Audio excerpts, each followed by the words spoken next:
Bonsoir à toutes et bonsoir à tous. Merci de bien vouloir partager le live. Merci déjà à tous ceux qui sont connectés. C'est vrai, c'est fait tard. Comme je vous ai dit, je préfère faire les lives désormais très tard. Voilà. Alors, aujourd'hui, le titre de mon live était notre prise de responsabilité. Alors, de quoi est-ce que je veux parler? Eh bien, c'est simplement la suite logique de ce que j'étais en train d'expliquer hier. Déjà, avant de commencer, j'aimerais que l'on me certifie que le son est bon. Alors, dites-moi, ceux qui sont connectés, est-ce que vous entendez ce que je speak, ce que je dis? Si c'est bon, de bien vouloir me faire signe. Si le son n'est pas bon, eh bien aussi de bien vouloir me faire signe. Parce qu'il ne faudrait pas que lorsque le live sera déjà vers la fin, que l'on nous dise que parfait, le son n'était pas bon. Donc, bonsoir à tout le monde, bonsoir à tous ceux qui se connectent maintenant là. Bonsoir à Hugues, toujours présent, et bonsoir à la charmante Adèle, toujours là. Donc, bonsoir à tous ceux qui sont là, Claudine, bonsoir à Arlette. Bonsoir à Papal, Marie, d'accord, qui vient à peine d'arriver. Donc, bonsoir à tous et bonsoir à toutes. Merci de bien vouloir partager le live. Avant de commencer, vous le partagez sur Facebook, sur vos comptes WhatsApp, sur vos comptes Messenger, sur vos pages, partout là où vous voulez. Vous connaissez la chanson. Je ne répète plus trop cela parce que je me dis quand même, lorsqu'on estime que c'est important de partager ce message, on le fait. Plus besoin que l'on vous le rappelle. Mais c'est toujours important de rappeler. Donc, merci de bien vouloir partager le live. Alors, aujourd'hui, je voudrais parler de responsabilité. Oui, je crois que le moment est venu pour nous de prendre nos responsabilités. Pourquoi je parle de responsabilité? Moi, je me rappelle que en 2016, c'est là où j'ai commencé l'activisme. Et je n'ai même pas commencé l'activisme sachant ce que je faisais en fait. J'avais voulu participer à une émission de Pat Collins et c'est comme ça que du jour au lendemain, j'ai commencé à faire ce que je suis en train de faire aujourd'hui. Mais je crois qu'au bout de 3 ans d'expérience, petite expérience comparée à ceux qui ont 10 ans, 15 ans et 20 ans, j'ai cru et comprendre qu'aujourd'hui, après 50 à 60 ans d'esclavagisme que notre pays a subi, qu'il était temps pour nous de prendre nos responsabilités. D'autant plus que au cours de cette aventure, j'ai eu à rencontrer de nombreux Gabonais très talentueux dans différents domaines, pour ceux qui font de la politique, pour ceux qui font de la littérature, pour ceux qui font du journalisme, pour ceux qui font le droit, pour ceux qui font de l'informatique, de la technologie, pour ceux qui font dans le bâtiment et j'en passe. J'ai rencontré de nombreux talents, des talents assez importants et nécessaires pour la reconstruction. Je parle de reconstruction de notre pays. Je crois qu'avec le temps, j'ai appris un petit peu de sagesse de ces personnes. Il est vrai qu'aujourd'hui, je suis défini comme étant l'enfant ou encore l'activiste le plus impoli de la résistance. La raison pour laquelle je suis devenu peut-être impoli, comme le disent certaines personnes, vous le saviez déjà. Puisque chaque fois que j'ai dit quelque chose, du jour au lendemain, on finit par découvrir que ce que j'avais dit était vrai. Je ne dis pas que ce qui me fait plaisir, c'est d'avoir raison sur l'intégrité ou pas de certains activistes. Non, je suis très meurtri parce que l'objectif, quand je me suis lancé en 2016, était évidemment que tous les Gabonais, je dis bien tous ceux qui se sont levés le 31 août 2016 et bien avant, tous ensemble puissions rentrer dans notre pays pour pouvoir continuer à nous battre.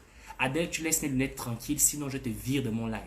Je suis mignon, non? Il faut aussi que je sois mignon. C'est comment? On ne peut plus être mignon. On a dit que désormais, il paraît qu'on est jaloux à cause des femmes. Donc, il faut aussi que j'ai aussi une petite.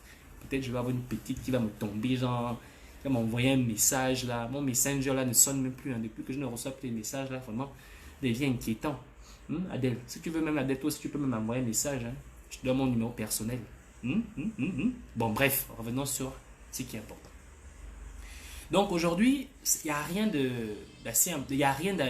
de plaisant dans cette situation. Je suis extrêmement blessé de me rendre compte qu'au cours de ce long périple, où je pensais avoir et terminé et arriver au bout de ce chemin avec mes frères, que j'en ai laissé plusieurs, du moins pas abandonnés, mais qui ont décidé d'abandonner la lutte, ou du moins qui ont décidé de changer de côté. Ça, c'est une perte pour nous. Mais bon, ce n'est pas la fin. Ce n'est pas la fin du combat, ce n'est surtout pas la fin. Même si aujourd'hui les choses venaient à rentrer dans l'ordre, ce ne serait pas la fin de ce combat. Car nous avons compris une chose. Il y a quelques années, Billy Binzel disait que nous vivions dans le virtuel. Et que eux, ils vivaient dans le réel. Et que dans le Gabon réel, tout va bien.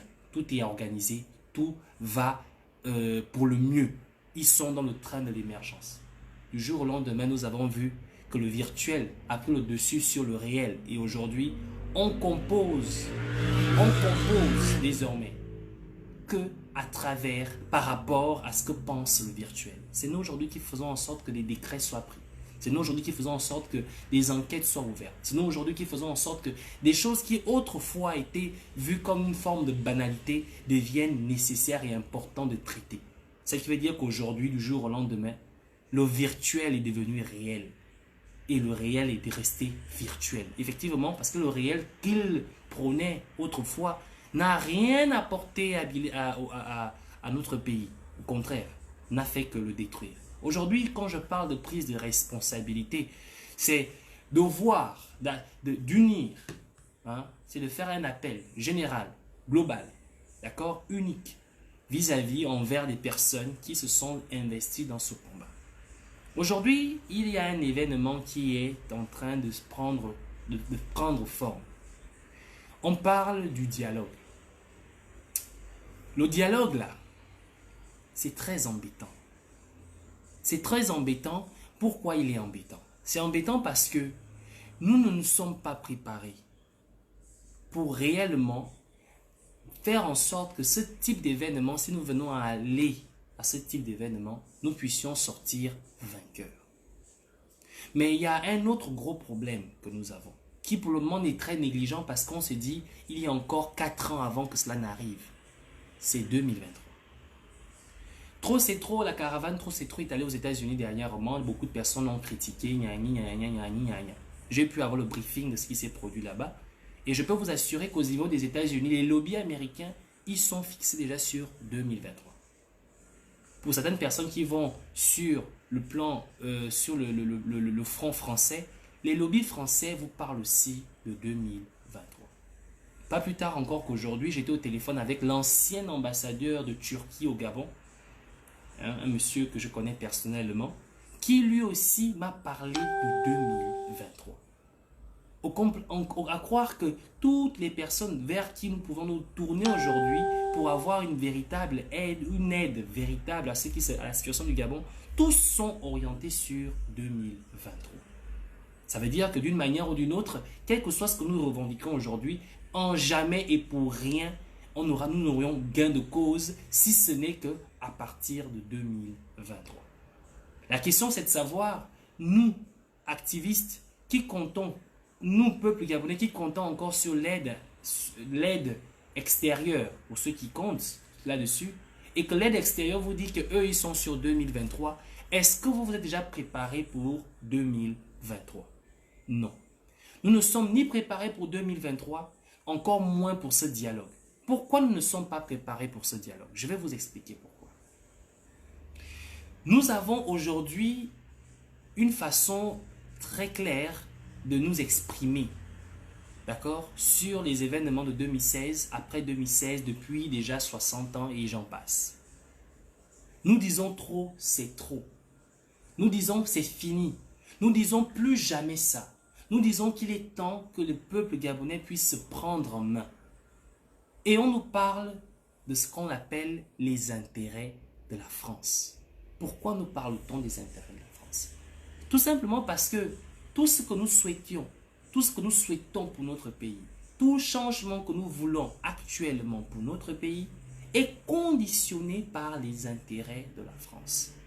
Quand on parle des intérêts de la France, on a tendance à penser qu'effectivement, ça voudrait peut-être dire que le Gabon, même si aujourd'hui nous venons à prendre notre pays en main, nous ne serons toujours pas indépendants, surtout nous ne serons toujours pas dépendants de pouvoir savoir comment gérer nos biens ou comment gérer nos ressources. Parce que quand on parle des intérêts français ici, il ne s'agit pas, en fait, contrairement à ce que certaines personnes croient, il ne s'agit pas que du pétrole. Le pétrole même n'est plus vraiment la chose pour laquelle la France garde le Gabon encore en otage. Le Gabon est encore, comme à l'époque, une terre d'exploitation. Est-ce que vous comprenez? Le Gabon, jusqu'à aujourd'hui, est resté une terre d'exploitation pour la France. Contrairement au Sénégal, qui était une terre de peuplement. Le Gabon est une terre d'exploitation. Ça veut dire que les ressources de notre pays, qui sont ignorées par plusieurs Gabonais, nombreux parmi nous ignorent les véritables ressources minérales, en termes de minerais et en termes des ressources naturelles que regorge le Gabon. Beaucoup parmi vous ignorent cela. Lorsqu'on vous dit, par exemple, que donnez-nous 5 ans, non seulement que nous réglons la dette du Gabon, nous épongeons la dette du Gabon en 5 ans, mais en plus nous mettons le Gabon sur le podium des pays émergents, dits émergents. Ce n'est pas une manière de parler. Nous ne le faisons pas, c'est pas une façon ce ne sont pas des promesses en l'air. Parce que je vous certifie une chose. Lorsque j'ai pris connaissance de certains documents, certaines choses que j'ai découvertes tout au long de cette aventure d'activiste, et que j'ai pris conscience de ce qu'était réellement le Gabon, des ressources du Gabon, la raison pour laquelle la France ne va jamais lâcher le Gabon. On nous parle du pétrole aujourd'hui, mais il y a encore des ressources que la France a tant exploitées. Et aujourd'hui, elles sont présentes au Gabon et pour la France, c'est une forme de réserve. Parce que à chaque fois que de nouveaux défis s'offrent à ce qu'ils ont appelé le capitalisme ou la mondialisation, il y a toujours quelque chose qui est mis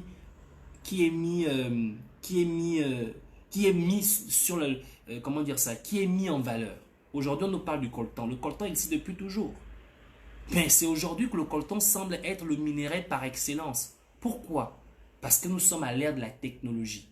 Et quand on parle de coltan, il n'y a pas que le coltan comme minerai important dans le monde de la technologie. Il y a d'autres minerais qui, certains, sont bel et bien présents au Gabon.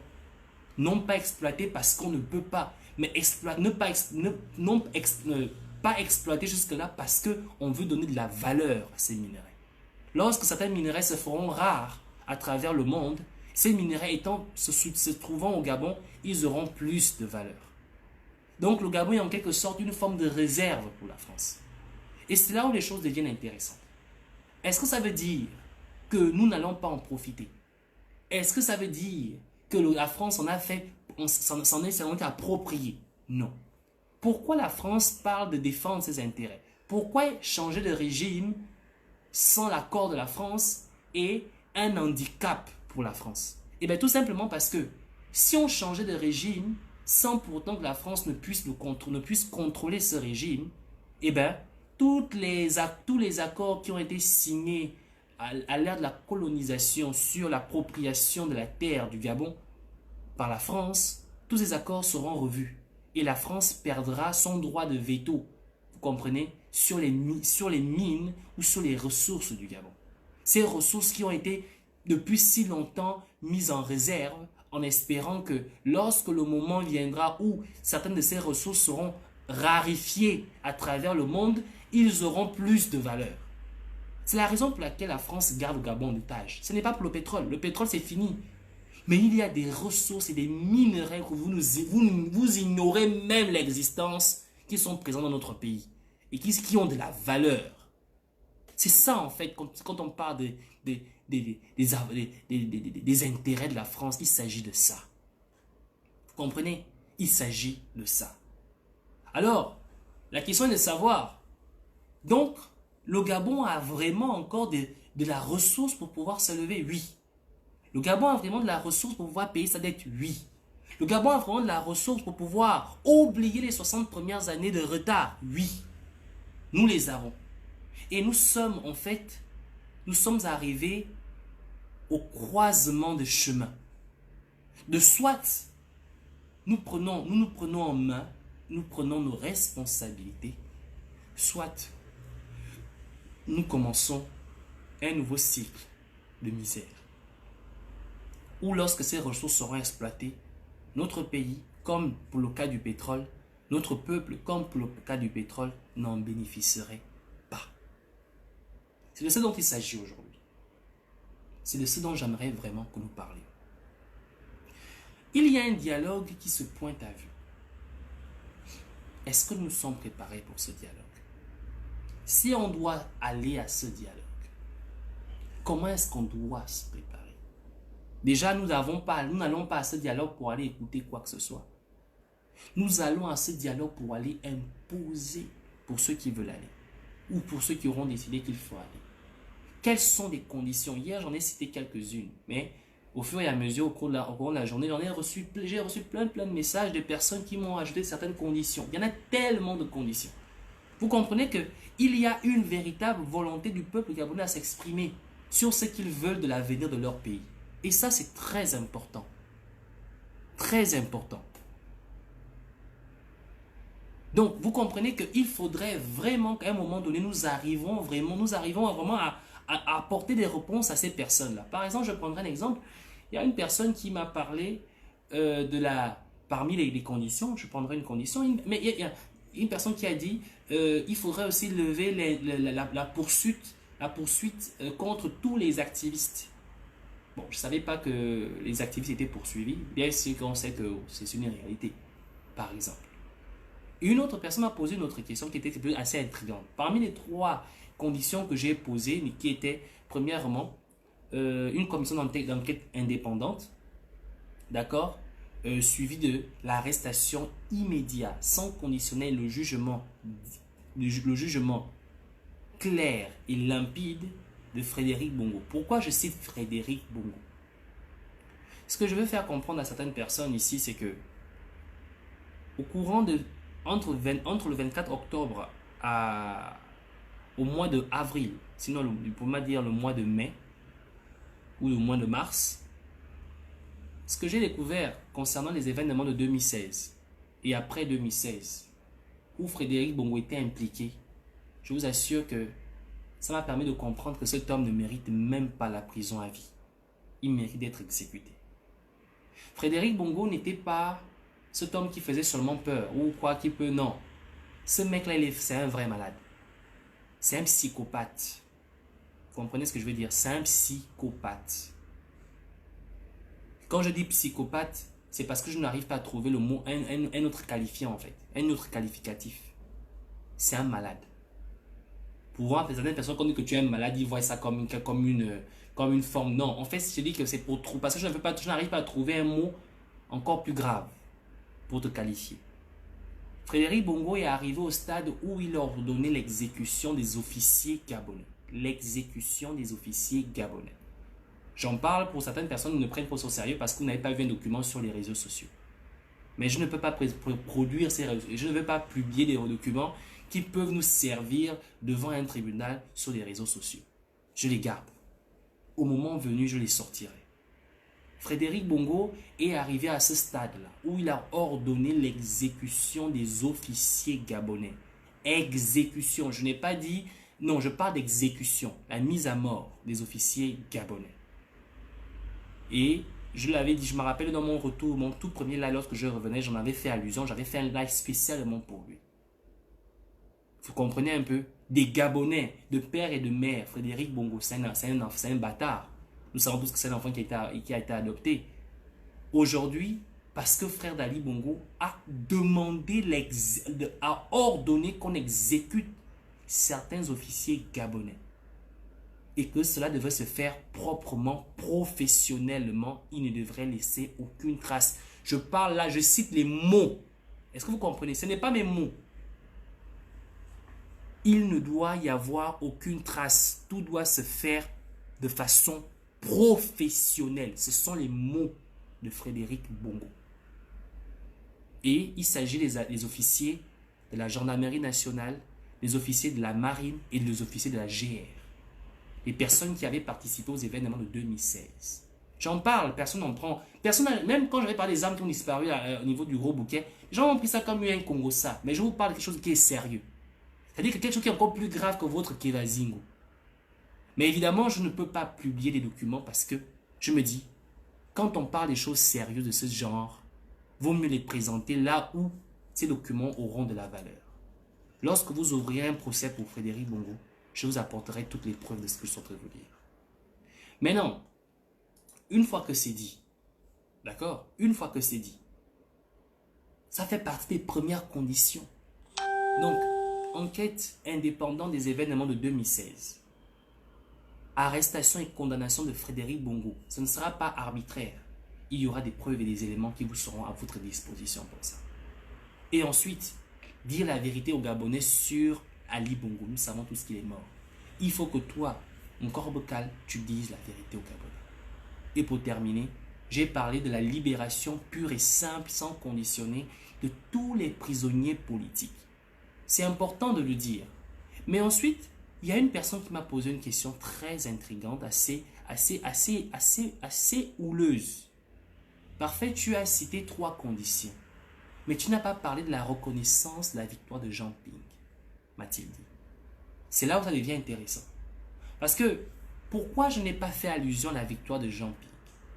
Lorsque je parle de la libération sans conditionner, sans conditionnel des prisonniers politiques, et ce que je parle de l'enquête indépendante des événements de 2016, parce que nous savons que s'il y a enquête indépendante, d'accord, s'il y a une véritable enquête indépendante, il est clair aussi que la vérité sur les événements de 2016, je parle aussi de l'élection de Jean Ping, sera aussi mise en valeur. Comprenez un peu ce que je veux dire? Excusez-moi un instant, s'il vous plaît. Je ne vais pas charger mon téléphone. Laissez-moi juste le temps de le mettre en charge. D'accord? Vous allez vraiment m'excuser un petit instant. Désolé. Oh là là.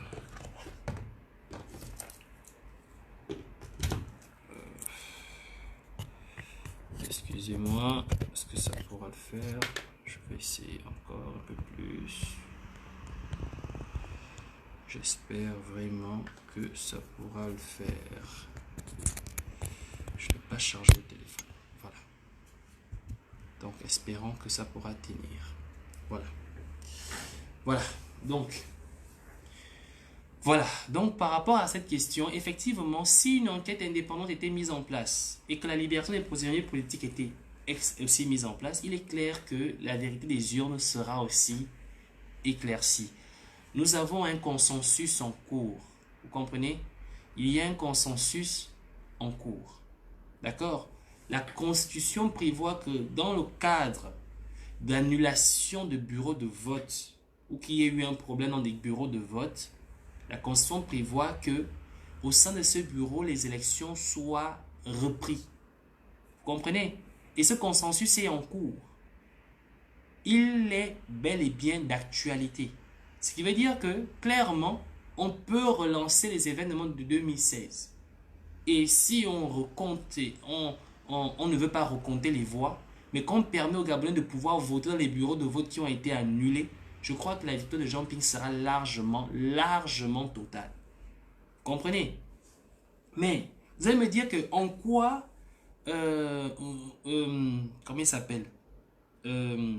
Corbecal va-t-il initier un dialogue où on va reconnaître la victoire dans les urnes de Jean Ping, on va ouvrir une enquête indépendante, on va mettre en prison Frédéric Bongo, on dira la vérité sur Ali Bongo et on libérera les prisonniers politiques, sachant très bien que la suite de tout cela fera en sorte qu'il ne soit plus Premier ministre et qu'il aille au chômage technique. C'est là où les choses deviennent intéressantes. C'est là où les choses, excusez-moi, deviennent intéressantes. Et c'est là où c'est la question qu'il fallait me poser. Vous savez, ce qui est très clair dans ce que nous sommes en train de faire et ce que nous voulons faire, c'est que l'impunité à un moment donné n'aura plus de place dans notre pays. L'impunité n'aura vraiment plus de place. Ça voudrait dire que d'une manière ou d'une autre, tu auras un choix forcément à faire. Vous n'allez pas continuer à vivre la mafia. Votre mafia, Ali Bongo pensait quand on tuait les Gabonais en 2016, ça devait passer comme une lettre à la poste, comme il a fait en 2009. Malheureusement, vous vous êtes rendu compte que vous ne pouvez pas faire sans nous. Vous ne pouvez pas faire tant que les Gabonais continueront à marcher, aller au Trocadéro. Vous ne pourriez pas faire sans nous, tant que nous serions toujours là devant les caméras, à attirer l'attention des Gabonais, à faire à apporter des démentis sur vos mensonges permanents. Vous ne pourriez rien faire. Et c'est la raison pour laquelle un premier dialogue a été initié en 2000, je crois 2017 ou 2018, je ne sais même pas quand Ali Bongo a fait son dialogue. Un second dialogue est encore initié aujourd'hui parce qu'ils ont compris que malgré tout, ils ne peuvent rien sans nous. Ça veut dire quoi? Tant que les Gabonais seront en train de crier victoire, tant que les mères et les pères et les frères, les sœurs et les enfants Gabonais seront encore en train de pleurer le corps de leurs parents qui n'ont pas retrouvé, tant que des gens seront encore torturés dans des prisons parce qu'ils sont simplement revendiqué le droit du respect de leur vote, vous ne pourrez rien faire. Rien du tout. Vous continuerez à aller de mensonge en mensonge et votre crédibilité continuera toujours à s'effriter. Vous vous posez la question pourquoi soudainement cet acharnement des présidents africains qui viennent au Gabon. Mais vous pensez, vous avez remarqué que qui venait au Gabon en fait. Il y a Alassane Dramane Ouattara. Qui est Alassane Dramane Ouattara? C'est le lèche-cul de Emmanuel Macron parce qu'il sait qu'il n'a pas gagné des élections contre Gbagbo. Il ne peut que s'exécuter lorsque la France lui demande de venir au Gabon. Vous avez l'autre imbécile du Togo. Aujourd'hui contesté, clair. Personne ne veut plus de lui. Personne ne veut de lui aujourd'hui. Surtout pas son peuple. La seule personne qui le maintient encore au pouvoir, c'est la France. La France aime les personnes contestées parce que vous êtes facile, vous êtes manipulable. On fait de vous ce qu'on veut, puisque vous voulez le pouvoir, on donne le pouvoir. En retour, tu fais ce qu'on te demande de faire. Vous avez Idriss Déby. Voilà encore notre imbécile. Mais qui est Idriss Déby? Je tiens à rappeler aux uns aux autres que Idriss Déby est l'homme que la France a permis, a aidé à aller bombarder les militants de ses opposants. Clairement bombarder ses opposants. La France. C'est Idriss Déby qui est à Libreville dernièrement. Faut bien voir les personnes qui viennent rendre visite à la marionnette. Ce sont des personnes qui sont au pouvoir encore parce que la France le veut. Et comme je vous l'ai expliqué tout à l'heure, la France fera tout pour préserver ses intérêts. C'est de ce dont il s'agit. Alors, pourquoi ces gens viennent au Gabon? Ben écoutez, si vous l'ignorez, je vais vous le dire. Le Gabon ou la France, ou peu importe qui tient le Gabon aujourd'hui, vous ne pouvez rien faire sans des partenaires, sans des investisseurs. Vous ne pouvez rien faire. Même si la France aujourd'hui tient le Gabon comme son gâteau personnel, mais la France a aussi besoin de l'aval, de l'appui, mais surtout de la présence des opérateurs économiques. Et les opérateurs économiques aujourd'hui commencent à réclamer que l'on leur dise la vérité sur la question d'Ali Bongo. Cette présence de ces chefs d'État soudains est tout simplement pour essayer d'apporter une forme d'accalmie, une forme d'assurance auprès de ces personnes. Parce qu'on est arrivé au stade où on ne peut plus continuer à mentir aux Gabonais. Comprenez? Quand un homme est en vie, c'est facile de prouver qu'il est en vie. Mais lorsqu'un homme est mort, enterré et en train de pourrir, il est très très difficile. Il faut engager de nouveaux moyens, des nouvelles ressources, pas n'importe qui. Il faut engager des personnes qui ont besoin de la France pour se maintenir en place. Ces personnes sont des marionnettes. Ils iront même lécher le derrière de Marie-Madeleine Bouronso s'il le faut, si la France venait à leur demander. Ils ont besoin de ça. Et la France a besoin de ça. Le Gabon a besoin de ça. Du moins, le régime Bongo a besoin de ça. Toutes ces visites-là, c'est tout simplement pour cette raison. Essayer de dissuader les gens qu'il s'agit d'Ali Bongo et que tout va bien. Mais tout le monde sait que ce n'est pas Ali Bongo. Aucun chef d'État indépendant, je dis bien aucun chef d'État démocratiquement élu viendrait au Gabon pour parler, discuter avec la marionnette. Aucun. Si ce n'est que des personnes qui ont besoin de la France, qui ont besoin de cette présence, qui ont besoin de cet appui pour se maintenir. Donc, quand nous avons compris tout cela, en tant que personne de bonne foi, en tant qu'intellectuel, en tant que tout ce que vous voulez, c'est à ce moment qu'on se pose des bonnes questions. C'est à ce moment qu'on se dit comment prendre nos responsabilités. Et c'est de ce dont il s'agit. Moi, ce que je vais faire comme proposition, et je vais terminer mon live par ça, c'est que je crois que le moment est venu pour nous les activistes, pour chacun d'entre nous, de nous asseoir, sans le dialogue, je dis bien, de nous asseoir, tous. Il est temps que nous nous retrouvions. Il est temps que nous nous rencontrions. Il est temps que nous parlions du Gabon. Non pas de manière dispersée, non pas de manière éparpillée. Je crois que si vraiment un jour il y aura dialogue, et que ce soit un dialogue d'ouverture sincère, il va falloir que nous fassions un pré-dialogue.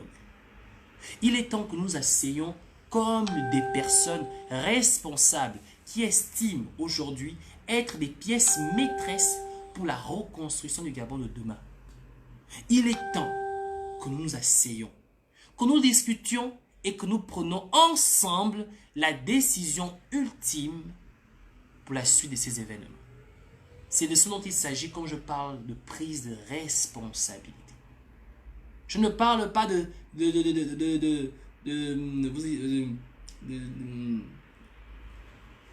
réconciliation, non. Parce que ce qui est sûr et certain, c'est que parler de réconciliation, c'est déjà tenir compte du fait qu'on est divisé. Et moi, je vais du principe que aucun activiste ne considère l'autre comme adversaire. Je dis activiste qui considère que son combat est pour le Gabon. L'activiste qui considère que le combat qu'il fait, c'est pour sa personne, son individu, considérera parfait comme étant son adversaire. Et celui qui pense le contraire comprendra que nous parlions pour une seule chose, le bien-être du Gabon. Non pas ceux-là qui vont négocier ou qui se servent des faiblesses des autres personnes pour les convaincre à aller à un dialogue qui est perdu d'avance. D'accord?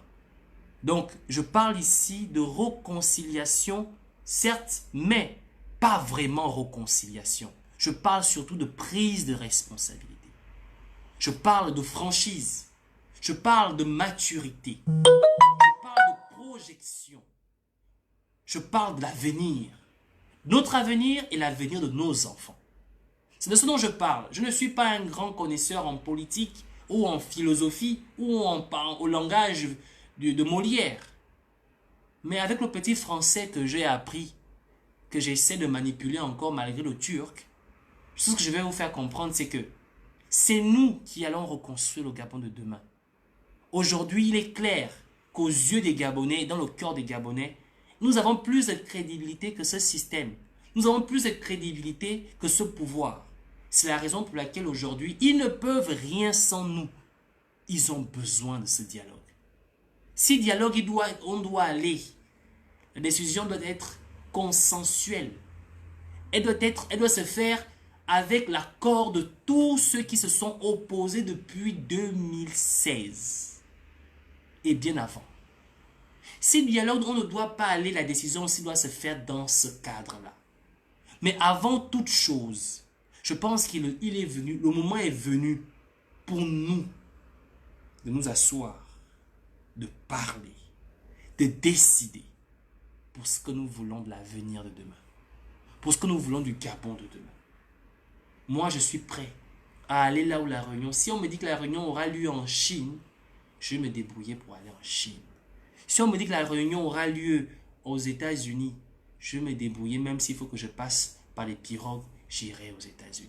Si on me dit que la réunion aura lieu en France, je viendrai en France. Mais je pense qu'il est temps que nous asseyions. Si on doit se taper, si on doit se frapper, si on doit s'insulter, mais qu'après sentir une conclusion pour le Gabon, je suis prêt à participer à cela.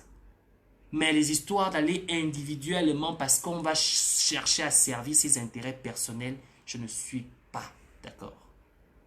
Voilà ce que moi, en tant que responsable, en tant que croyant à l'avenir de notre pays, l'avenir de nos enfants, je voulais vous faire comme proposition ce soir. Je n'ai insulté personne, je n'ai sorti aucune grossièreté. J'espère que vous avez pris conscience et vous avez compris quel était mon message. J'attends de vous une certaine sagesse.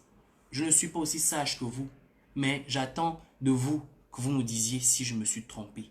Mais sinon, j'attends de vous vraiment une véritable sagesse. Vous comprenez? Vous avez compris? Comprenez? Donc, encore merci pour m'avoir suivi. Je demanderai à ceux qui se sont connectés de bien vouloir partager le live. D'accord? Faites passer ce message sur WhatsApp, sur Facebook, sur vos groupes, sur là où vous voulez, comme vous voulez. C'était Iggy Parfait, défenseur des droits du Gabon, défenseur de la liberté et surtout amoureux de son pays. Merci de m'avoir suivi. Je vous demande de passer une excellente soirée. Et comme toujours, on va se séparer avec une chanson que j'affectionne particulièrement, même si aujourd'hui il y a des difficultés avec la justice française, mais ça ne change pas le fait que j'aime beaucoup écouter ce morceau. Allez, on se sépare. Ciao.